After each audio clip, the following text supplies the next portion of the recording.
My name's Claire.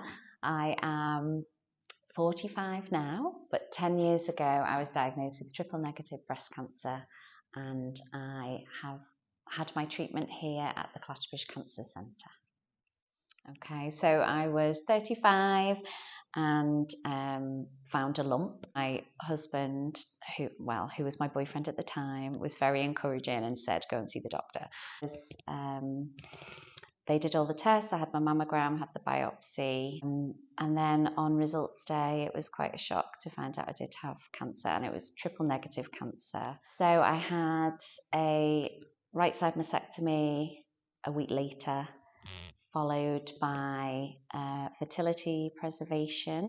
So then I had six lots of chemo, 2 different types, so 3 of each one for all that summer really. There was no family history. I'd never experienced that before, so definitely rug pulled under me moment.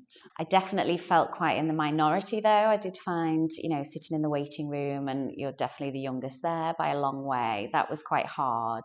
And when the surgeon was showing me images of reconstruction, it was a lot older ladies, and so I found that quite hard to take because it was kind of a constant reminder that it was quite unusual to be my age and have breast cancer.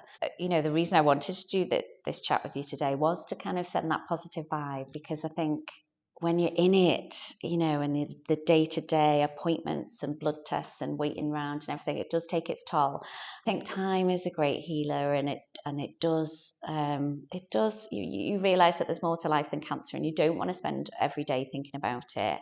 I now just have annual mammograms and are very vigilant for lumps and checking myself really. My big thing then was, I was 35, really wanted children. All my friends had been having children while I'd been having cancer. It didn't seem fair. So for me, a big part was recovering to try and have children.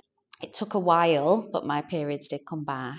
And then just before I was going to start my fertility treatment to use the embryos that they'd frozen, I got pregnant naturally. So I now have a 7-year-old called Danny, and he's happy and healthy, and I feel very, very blessed. I was a primary school teacher for 20 years, loved my job, was obsessed with my job, but I think looking back, it probably, cancer did give me the kick up the bum that I needed really. So I sought out more joy, and I bought a franchise of Popcats, which is a music and movement class for 0 to 5. So every day I get to do the hokey cokey, and for me that's what life's about really.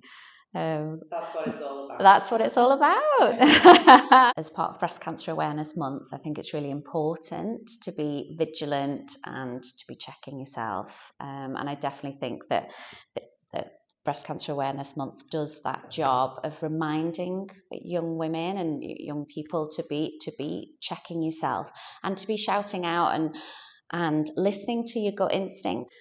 If you get overwhelmed by your treatment, I'd say just take it a day at a time. This will pass. What am I achieving today? Go to your appointments and just keep plodding on, and then it will eventually speed up for you and you'll get back to your life. I definitely think stay positive, and you've got a bright future ahead.